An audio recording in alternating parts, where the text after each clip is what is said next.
How do I submit a story for help? Blessed underscore to be me. We're finished with season 1. Thank you, TV1, for 18 episodes. Keenan, if you're in here, you know the blessing that is. First season of my show, executive producing 18 episodes. It's unheard of on TV, you guys. So I love that TV1 allowed me to seek out 18 different topics. Like I've already told you guys before, I really wanted to do topics that help me grow as a person. And I wanted to do topics so that you all on the other side of the country, you always ask, AJ, can you help me? I wish I could afford you in LA. I'd come. I wish you could be here.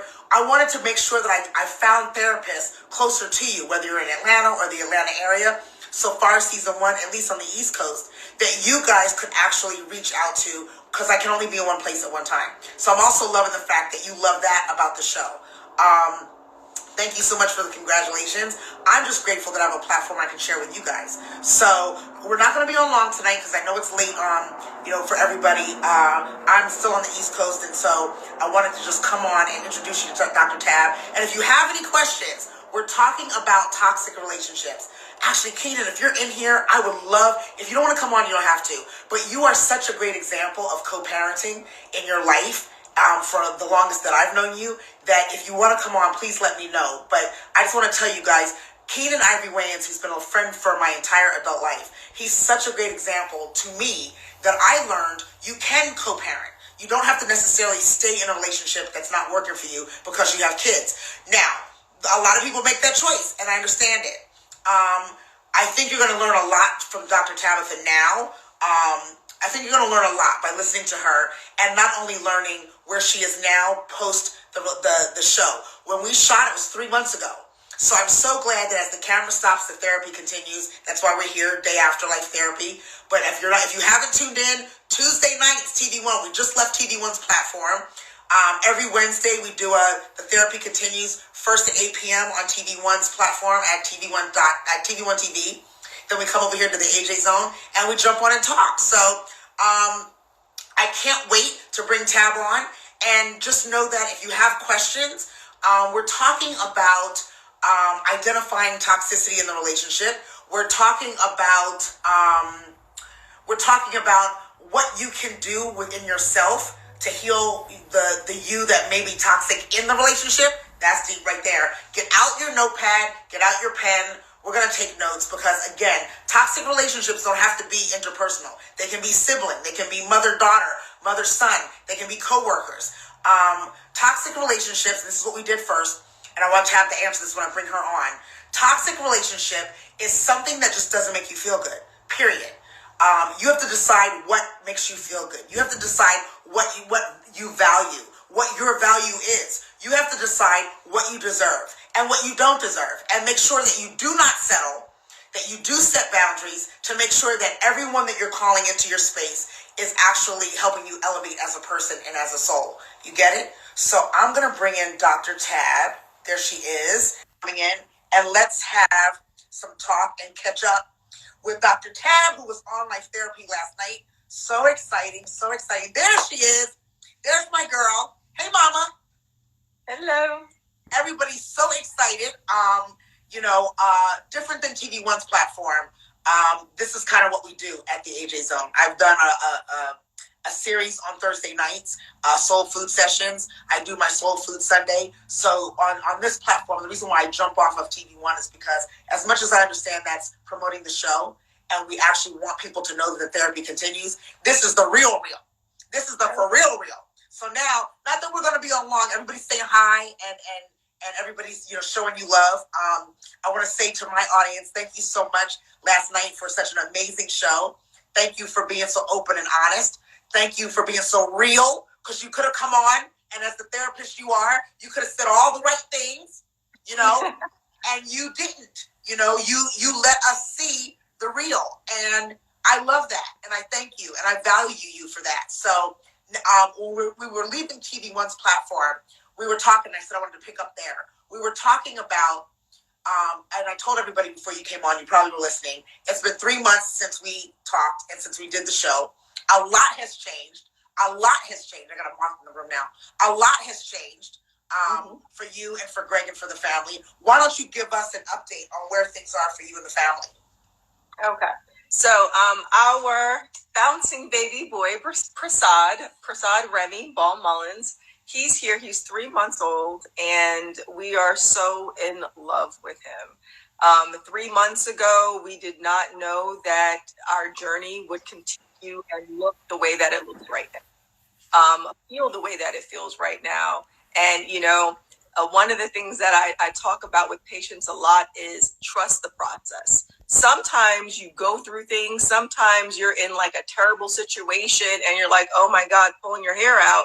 And it's like, no, trust the process. Things are working out in your favor. So for those of you who watched last night's video, it was like, or last night's show, it was like, oh my God, what in detail is going on with this couple? Just being honest with you, it looked like that. What's going on with these people? Why are they together? Why do they have another baby with one another? They don't love each other. They're not friends. And you know what? At that time, I can say that it was true. It felt true. So that's what we shared. But, we trusted in the process. And here we are in a space where we're doing well because we were able to see ourselves from the outside looking in. A lot of times you're in so deep in your situation that you can't appraise it accurately. All you see is the ugliness and the pain and the insult and just all that negativity. And when you're actually on the outside, and for us, it was like, ooh, everybody else saw what was going on with us. We had to reevaluate some things. We had to ask ourselves questions that we didn't even know to ask. And even as a therapist, it's important to acknowledge that, yeah, I can help other people through their things, through their issues, but I'm a human, okay? And when I'm in the situation myself, I can't see certain things. So, sometimes people may think, well, if your life is a mess, how can you help someone else? Well, have you ever, witnessed a cardiologist operating on their own heart? You can't do it because of your vantage point. So this show was Great point. I want to slow down because you're talking so much, and I'm watching the comments, and I want you to know that so many people are saying they saw themselves in you guys last night on the show, or they saw their relationship or elements of their relationship through you guys on the show last night. So I want you to know, as uncomfortable as I know that it was at the time and had to be, you're a professional, you're a great therapist. Everybody's asking you. Dr. Tab is based in Atlanta. You're amazing. And it's hard to be that vulnerable, period, let alone in front of the world on TV. But I think as light workers, we get to a point where we realize that we have to surrender to the help that we're supposed to be. And sometimes that means we have to put ourselves, as we say, throw ourselves under the bus, as they say, in order to help, millions more. And I think that's what happened last night. All day I've been getting comments about people praying for you and hoping things work out. And now for them to get a chance to hear from you and talk with you about where you were then and where you are now. I got a couple questions to help people understand, because I know we don't have a whole lot of time, but a couple of questions if you don't mind. First, where do you feel like, okay, you had done divorce papers at the time, and you already said that when you told Greg on camera that you really didn't love him, and you told us on the TV1 platform that you were angry, you were pregnant, literally days away from birth, literally days away. Like you just said that you had Prasad 5 days after we shot our opening. We waited basically 5 days to get you in the studio with Greg, even though you were virtual. You really just had the baby. So anyone who's been pregnant, you know how that can be in terms of where the relationship is. But my question to you is,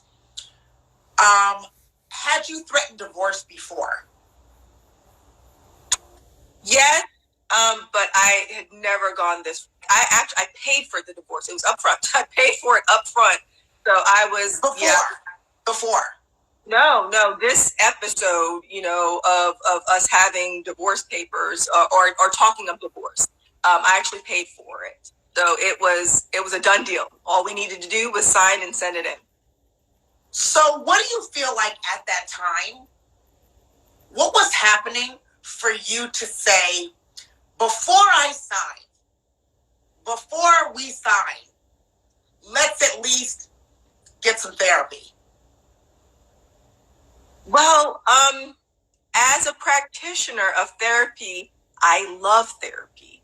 And I believe that there's always hope. I tell patients all the time, it's not over until you're dead. And even then, you can still, get some healing going on. So I am always hopeful that something can change. And one of the things that I have experience with that other, people may not, is that I've seen all types of relationships. I've seen people, they, were married 2-3 years, they divorced, okay? They had the best relationship with one another after that divorce. Some people, they'll even get back together. I even had a patient, him and his wife, they got back together after 28 years. I've heard I have a cousin that divorced twice and got back together twice. Yes. Like, it happens. Yes, there are all types of relationships out there. So I'm approaching my relationship with this knowledge that, look, this doesn't mean it's the end of us. This could wait, hold on. I'm looking at the questions. Yona Love 89 is asking, where is Greg? Why is Greg not by your side right now? Please tell where Greg is. Greg is downstairs with the baby. He's texting me, hey, how can I get on the link? Please tell him to come on. Does he know how to get on? I'm not that technologically advanced. Does he have a different IG? Is he on a different phone? Yeah, he would be on his phone. He wanted to take this. Greg he's really supportive. He's always trying to promote me and all that stuff. So he wanted the link to this so he could post it on his Facebook. And I'm like, I don't know how to send you a link. So yeah, the lives don't necessarily come with a link, but he can basically screen record. Once we're done and I post it on the page, he can screen record. Same thing for TV1's page. It's up now as part of their TV1 post. If he wants to go play it and screen record, he can. But I that to him because he's like down. Yeah.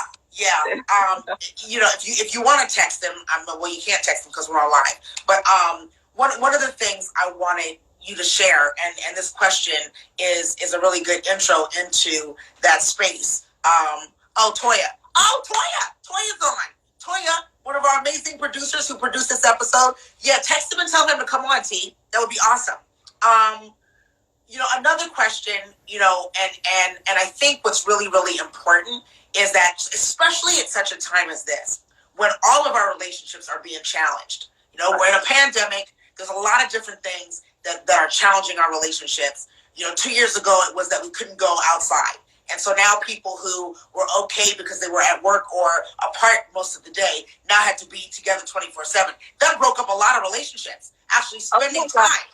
Can I tell you something? So I was finishing up a session with a patient, okay? And I was talking about the patient's marriage. And I was like, this was back in April of 2020, right after COVID hit. And so I was like, right now, relationships are going to be strained. You have to have grace with your partner, blah, blah, blah, because he was talking about increased marital distress. Well, Greg, since we were all in the house at the same time, he overheard that piece that I had mentioned. And when I hung up the phone, he was like, Tabitha, make sure you apply that to your own marriage, okay? Because, and I was like, because he was right. He was right. So he was flipping back on me, what I was discussing with someone else. It's like, so many relationships experience distress during, the pandemic because we were in one space. And then for people of color, we were not just people of color, but especially people of color, because the research showed that all the social injustices, it more of an impact on our mental health than anyone else's. So we were dealing with that on top of it. So you had Black men, Black women, all emotional, all, just lots of negativity coming at them, plus the pandemic, plus dealing with the kids and educating them and all that other stuff. a lot of relationships broke. And I used that in my therapy to you know, with issues that, look, you know, I had issues, you know, mine. Right. So I wasn't even immune to it. But with that said, there's always room for grace. Even if you're not able to extend that grace at that moment. Right. Remember, you can always show up with some grace. And so right now, that's where Greg and I are at. Showing up with that grace for one another. Maybe a year later, but. So I want to hear, it's so funny you just said that, because there's some details I want about that grace. One of the things that I believe in any relationship, no matter what the issue is, no matter what you're going through, there's got to be respect. There's got to be respect. There's got to be honor, because that's gonna be the foundation of everything. How you talk to each other, you know, how you listen to each other. Respect and honor, to me, is the foundation of love. And so, once again, we're talking about marital relationship with you, but for anybody in here, it could be sibling, it could be parental, it could be coworkers. Like, you know, we're talking about improving relationship and communication, right? Overall, the good news is Dr. Tabitha and Greg, who were on Life Therapy last night, we were talking about saving their marriage. But really, to me, you know, as I got to know you guys, and I mean, again, it was only a short period of time, it wasn't even so much about saving your marriage. Because at the time, I wasn't sure that that's what you wanted. I was trying to save you all as souls who had made a choice. And I wanted you to make the best choice for yourselves as individuals and as a couple at the time. Forget marriage. Just what's the best choice for you all as human beings so that you can get along. You got 2 kids, 1 on the way. What's the best choice for you all in terms of how to move forward in your lives, regardless to the title? That's what my concern was, right? So now I say to you, in terms of that grace, how do you feel like that honor, respect, and grace shows up? Literally, because I want people to hear, you know, well, I want you to answer 2 things. Where did you feel like it was in terms of the disrespect, how you talk to each other, you know, whatever you want to call it, versus how it shows up now as grace, honor, and respect 3 months later? So it really wasn't there. Like I didn't think about grace before. not with Greg. I was angry. I was angry with him. And then also there was hormonal stuff that I was experiencing, especially during the pregnancy. I wanted to, but I don't think I was ready to let go of my anger. What were you angry about? What were you so angry about? Different things. I was. Tell us angry. What? Tell us one thing that had you so angry you paid for a divorce. Well, during our separation, so the infidelity part, you know, a little bit of background about that. It was during our separation period. So some people wouldn't call that cheating. Some people wouldn't call that not being faithful. I said that it was, or I labeled it as being unfaithful because I asked him about it. I told him, it's okay. I said, we're separated. If you do want to date other people, just let me know. And he didn't. So that was, to me, that was like, you know, utmost, you know, that's not okay. You should have said, you know, even if you didn't want to say the words, you could have said, look, you do you, I'm doing me. And I would have left it at that. So it's like, you know, I'm mature, you know, I could put on my big girl pants. If you want to explore that's fine, because we're separated, but just be honest about it. So that's what was the nail. What separated you? What separated you to begin with? It was just a lot of, so Greg is very sensitive to me raising my voice. So, you know, my mother was Jamaican, okay, like there was yelling all of the time. And so it's easy for me to raise my voice.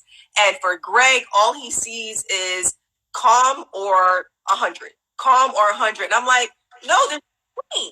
Like, oh, why are you angry? I'm not angry. I'm frustrated right now, or I'm disappointed right now. But him, he registered. And that's the way it's coming out, is in an elevated tone. Everything is angry. And so he would respond very anxiously to that. And then I would get triggered, and he would get triggered. And I was at a point where I was like, look, we are getting triggered all of the time because we're in the house together. It's right. So we're getting triggered all the time. Someone has to go. I'm dealing with these kids. I'm dealing with the homeschooling. There's a lot going on. I'm dealing with my patients. I'm dealing with my interns. A lot going on. Something has to go. You're the easiest one. At the time, that's what I thought. You're the easiest one. you go, and we'll work out whatever we need to work out. How long were you separated? Gosh, 13, 14 months. Really? That was your whole pregnancy? Yeah, it was the whole pregnancy. Really? The whole pregnancy. I didn't want pregnancy to bring us back together. He didn't want pregnancy to bring us back together, though I think that throughout the pregnancy, we both had to come to terms with, okay, what is it that we want? Neither one of us want to be away from the baby. Neither one of us want to be away from the kids. So we have to figure out something else. So it's like we didn't want to admit to ourselves that separation wasn't not a good idea. Separation wasn't realistic. It wasn't realistic. Right. It took a time for us to get to that point where we realized, what, separation is not realistic. Let's figure out another solution. If you're just joining us, guys, welcome. We're talking to Dr. Tab. It sounds like a talk show. Talking to Dr. Tab, my amazing guest, amazing therapist out of Atlanta, was guest last night on Life Therapy. So open, so honest, so transparent. If you haven't seen the episode, it repeats again tomorrow night, Thursday. It's available on demand. If you don't have TV One, go to Philo. That television app has TV One. As I've been traveling, as I've been watching the show. And now we have Dr. Tab, the cameras are off, but the therapy continues. And so we're just talking about where things were. That was 3 months ago when we filmed, and where things are now. Another question. Do you feel like what you both are more in love with than each other is the family dynamic, the kids, who you are as a family unit, more than you being a couple first? We definitely love the family thing. We love it. During times of the separation, and when I say separation, it was an odd type of separation. Like, we were seeing each other almost every day. Why?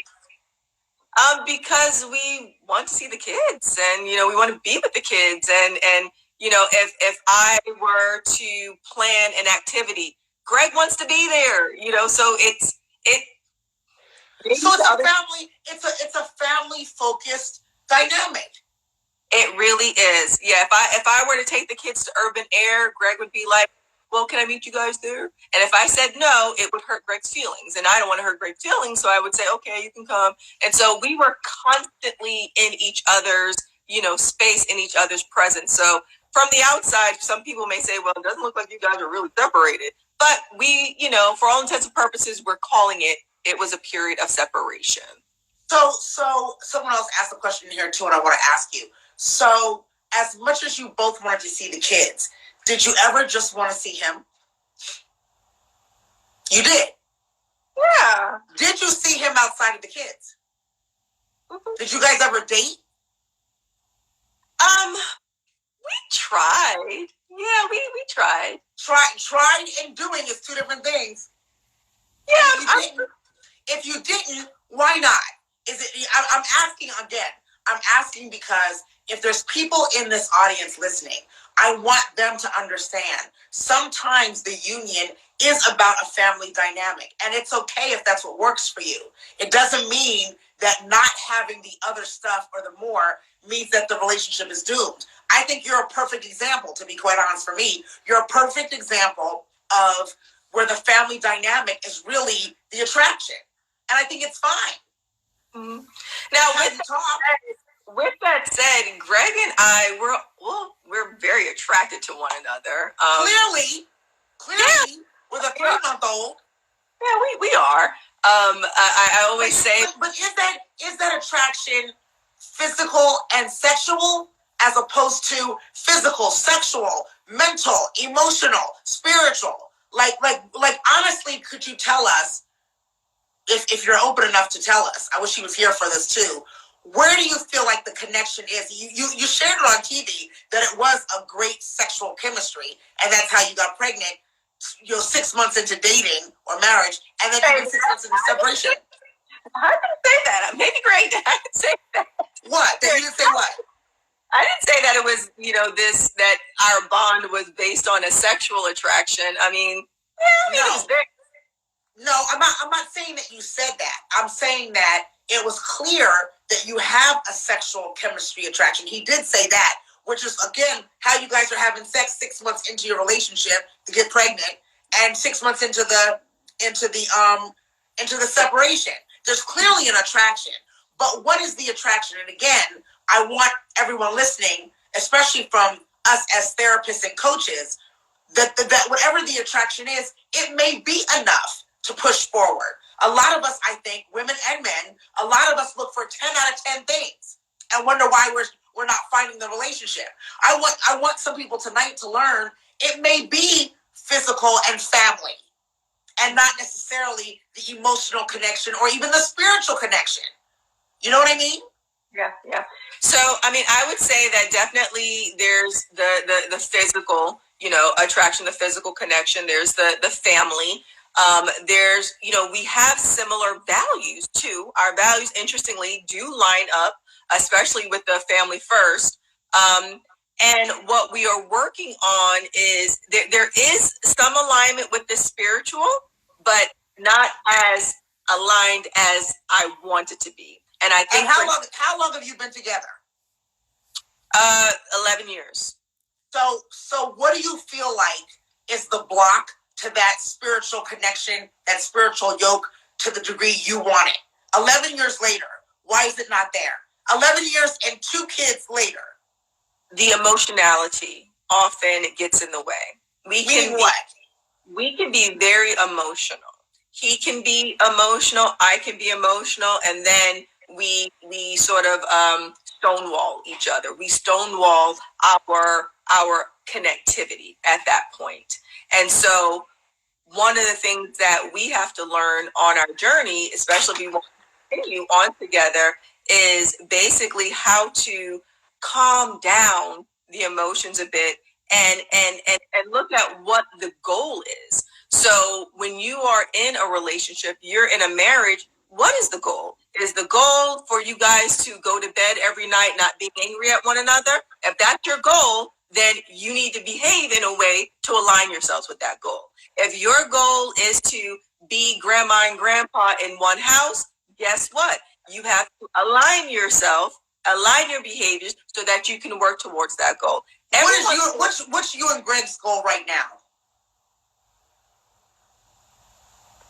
To be together and raise these children.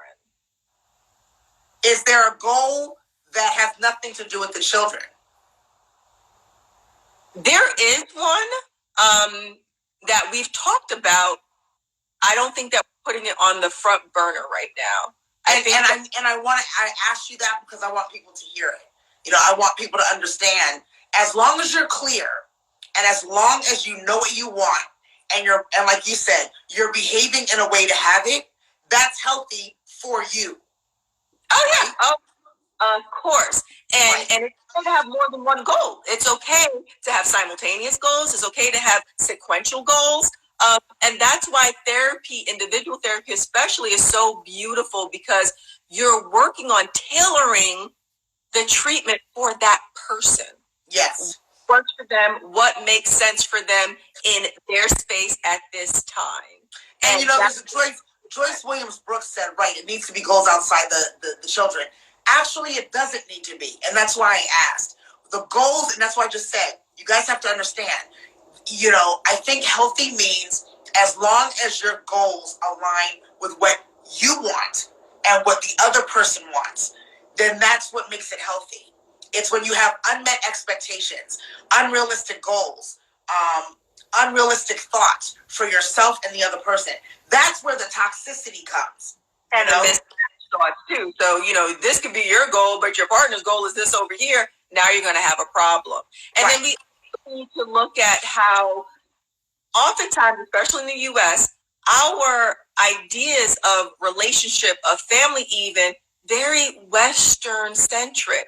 There are entire civilizations, okay, that are based on couples that meet each other days before they get married, and the expectation that they're going to get together, they'll learn each other along the way, children, never get divorced. And we're not going to say that those societies have it all backwards and something's wrong with them. No, they've been doing that for well over 1,000 years. Right. So understand that your perspective is based on your worldview, which is based on your culture.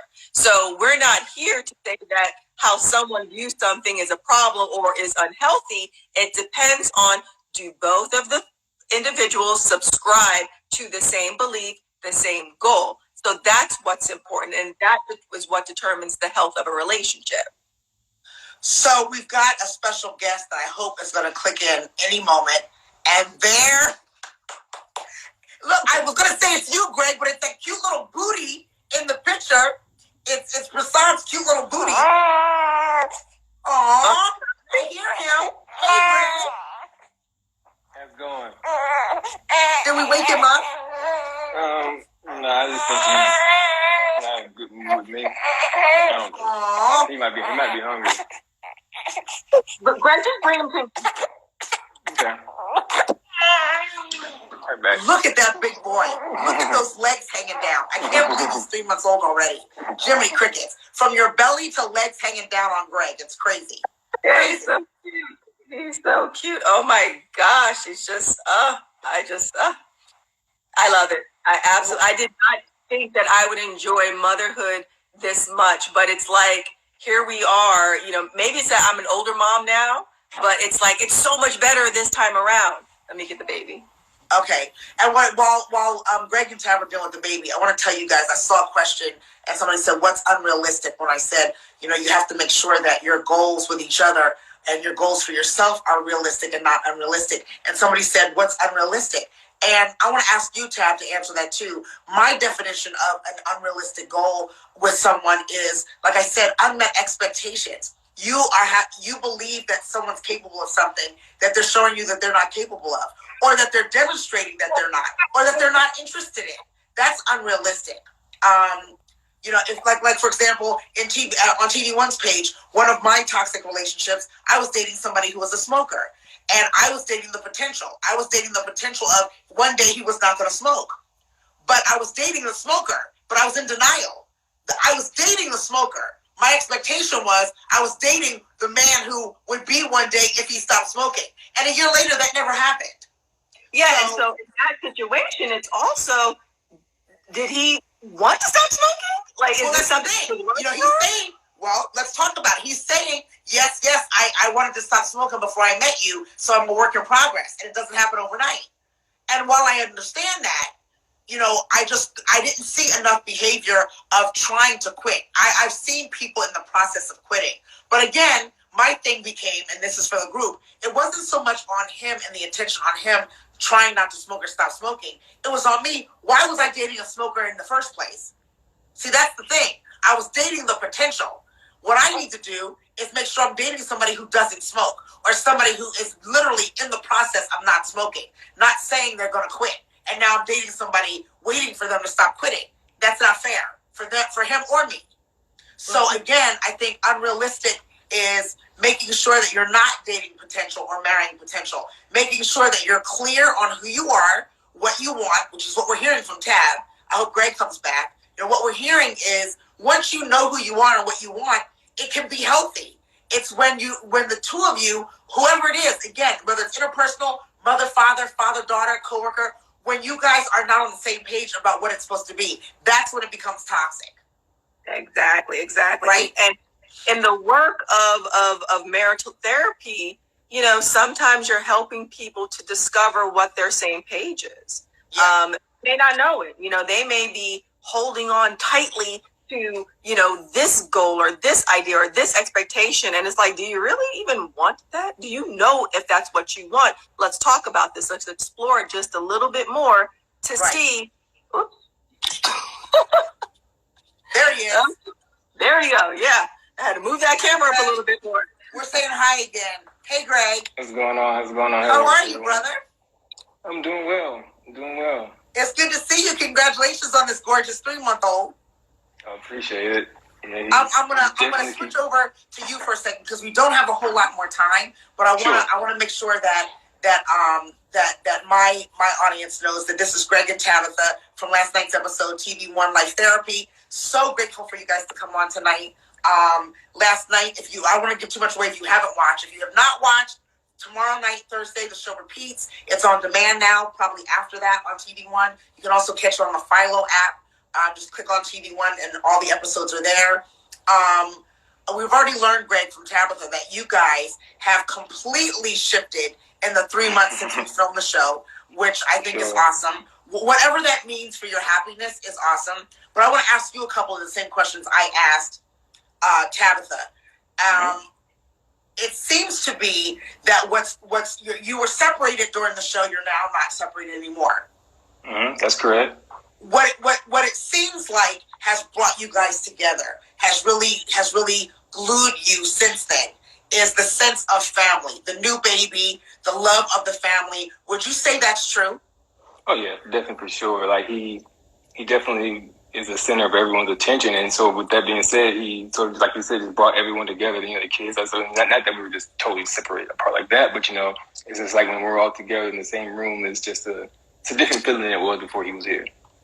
So would you say that as a man, independent of the relationship, just as a man, do you feel like you may be the kind of man that's more attracted to the family perspective and dynamic than just the one-on-one relationship? No, I'm not gonna lie to you. No, I don't feel that way about that. I mean, I do love my family. I love them. I love them to death, and I wouldn't trade them for anything in the world. But I view them different. I view my relationship with Tabitha different from my relationship with the kids, and different from the word family. It's like, to me, for me, it's just all different course of action and how I handle each one. So for me, it's definitely important. It's definitely on the top. It's definitely important, but I don't view it as the foundation or the driving force behind it, because I don't feel that just having a family doesn't mean I should be with this person. That's how I look at it. It's like, that's not how I look at it. So yeah. So what do you think? This is my last question for you. What, before we go, because I know it's getting late, what would you say is different now than when you guys were on the show? What's different that makes you want the relationship differently? Because I guess I'm saying that just so that we're clear. On the show, you basically said that you were not in love, that you wanted your friendship back, that you really didn't have with Tabitha. You felt like you weren't heard, and there was a lot of disrespect. Yeah. And so, what's different? Well, because of that, because the show that we had to really reflect on a lot of those things, and we did find out that we were in love with each other, and we do love each other. So it wasn't that we looked at love differently. Like, it's one of those words that gets misused a lot, kind of like the word friend and all that kind of stuff. So I had to figure out what love meant to her, and she had to figure out what love meant to me. And what did you discover?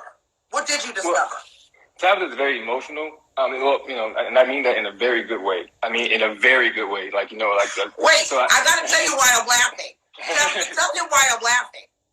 Because I was just talking about how emotions are, we had to learn how to kind of reel those emotions in a bit so that we can focus on our goals and work towards our goals for each other and for this relationship. So and the fact that Tabitha has always said that you're very emotional.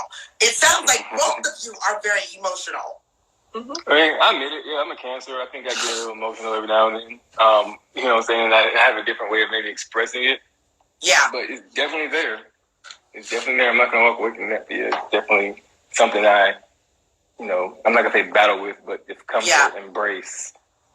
What would you guys say? Last thing before we go. I think you're such a great example of what more people go through in their relationships than not. I think a lot of people have a tendency to think that a strong, healthy relationship means everything's great. And I think we live in a time where we easily give up in our relationships because it's not perfect, because it's not romantic all the time. You guys have been together for over 10 years, 11 years now? Yeah, right. And so, what would you say at this point? Again, your relationship could be very different as a dynamic than other people's, and that's fine. But just in terms of your work ethic, 3 months ago, you were separated. You were separated for the year that your wife was pregnant. What would you suggest and what would you advise through this process of the last 3 months? What would you tell people who just watched you on TV? What would you say is the lesson you've learned? Both of you say it separately. What you think. Tab, you go first. So I would say that what dictates a relationship is the commitment that both individuals have. When you are committed to one another, committed to staying for the long haul, then that's going to determine whether or not you guys make or break. And if you're not committed, or one person is not committed, that's fine. That's fine. That's the life of your relationship. It doesn't have to be the life of someone else's relationship. And Right. so some relationships out there, we look at them, we're like, I do not understand why they are together, and that's fine as well. You wouldn't understand your okay, so Right. it's up to the people who are, grown adults, capable of making their own decisions, capable of dealing with the consequences of their decisions, that have to make the decision to stay together or, not stay together. So if you and your partner are experiencing difficulties and challenges, you have to make that determination. Do we want to be together? And even with the end of the show last night, both of us kind of said the same thing, like, we really don't want to get a divorce. And yes, the baby, Prasad, spice things up a bit for us and kind of helped with that, helped re-solidify that commitment. We started off not really wanting to divorce. Right. So Right. that's Right. huge. Greg, you say what? I felt I needed to be codependent of tablet. It shouldn't be like a dependent or independent kind of thing. It should be for me, I felt it needed to be a codependency where we actually depended on each other. It wasn't leaning one way or the other. And with that, when you have somebody, a kid depending on you, it's a good feeling. Or when you have your wife or your lover, whoever it is, depending on you in a relationship, you feel like your expectations, or you feel more obliged to come through for whatever your expectations may be, because it's more of a mutual thing, like the yin and the yang, versus just, okay, they're waiting for me to come home and do this, do that, and do this and do that, or vice versa. And you don't feel like, if you're in a dependent relationship, you may feel like, I got to do this, or they might not do this, that, or the other. And when it's harmonious, it definitely works out. So I think I had to learn that. I'm still learning. So, yeah. And I did too.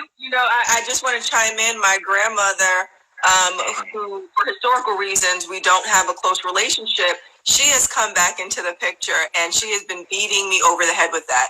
She knows that I'm very independent, and I'm proud of being independent. And she really wanted to impress upon me that that's cute. It's cute, but you need your husband. Okay. She knows everything that has happened between us. Everything. And she's like, but you need your husband. Okay. That baby, the children, you guys, Greg is a great man. She feels that Greg is a good man. I said it as well. Greg is a good man. We just weren't lining up with each other in the ways that we needed to. And it was pride and stubbornness, some immaturity.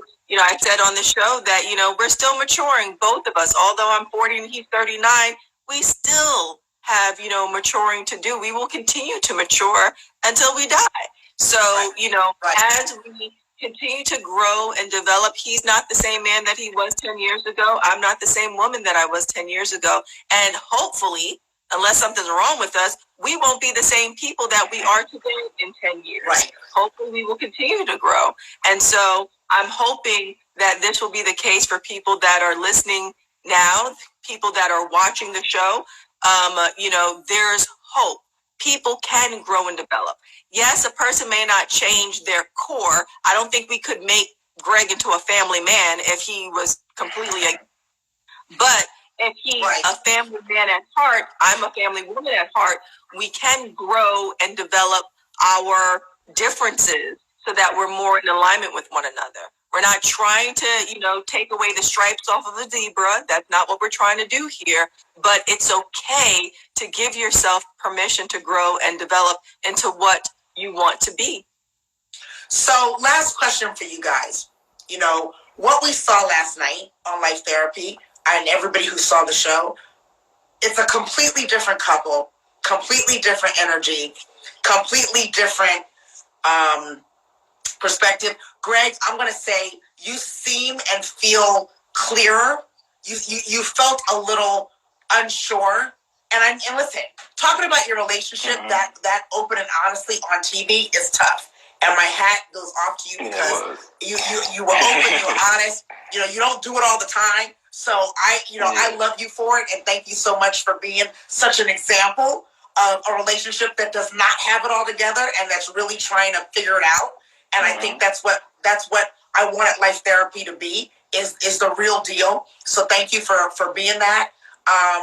Tab, you were saying that you were controlling. You admitted to me when we first met, even when I got Greg on the phone, that you were disrespectful.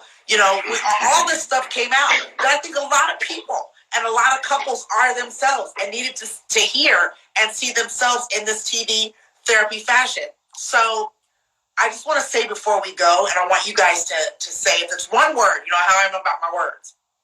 If there's one word that you would want to tell people is the word that you feel like is the hardest for you to be, that your relationship needs, what would it be? And when I think of the word, I cringe. I'm like, oh, this is hard. I know the word, but it's hard. Woo, hard to do. And it is the word that I need to be more of is forgiving. That's a good one. I need to be more forgiving. I love that. My word. Well, that's your word too? Yeah, it was. I can think of another one if I got it. Greg is like, I got a lot of work to do.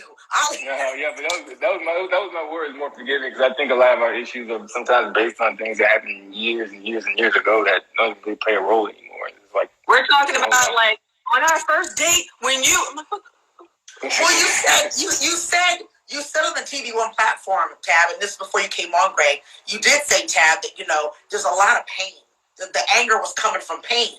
And you're right. If you don't, that's another lesson for all of us. If you don't work through those scars, if you just keep putting Band-Aids on those scars on those cuts that really need stitches, then that turns into anger and resentment. And all of a sudden, the healing for individuals gets harder than the healing even within the couple. So I hear you.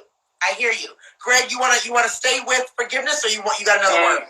Yeah, I was thinking forgiveness and just, patience sounds cliche, but it's more so for me, it was more so, I can't even think of a word to summarize it, but just trying harder. Like, I would get frustrated and just like, effort. There we go. Effort. I thought I was putting effort into a lot of things, but apparently it wasn't.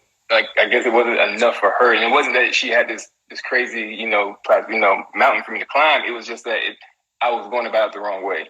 Right. And so, I love this. Well, you guys, thank you so much again for sharing and being so open and so honest. I already love you for doing the show, and I thank you, and even more for coming back, because I think what's more important than just doing the show, which is why I do this platform the day after therapy continues, is because I want people to know that the therapy does continue, and that we stay connected, and that we do care about the people on the show, and that we want to know how they're doing. So I'm praying for you guys. I'm keeping you in the deepest place of hope for me, because it sounds like you're on a great space. But I do want to say, I really want to see you put effort towards each other, even beyond the family. Amen? Amen. Amen. Okay, you guys, I love you dearly. Listen, Kat, you can always call me when you need me. I'm running on the corner, but take care of that beautiful baby. You guys, thank you for joining us. Don't forget, tune in tomorrow to see the episode. If you missed it, TV One Thursday night. After that, it's on demand. And Tuesday at 10 p.m., TV One, a brand new episode. And for those of you guys who are trying to work out for the new year, trying to lose weight for the new year, I got something for you next Tuesday. So tune in to Life Therapy next Tuesday. I love you guys. I'll see you soon.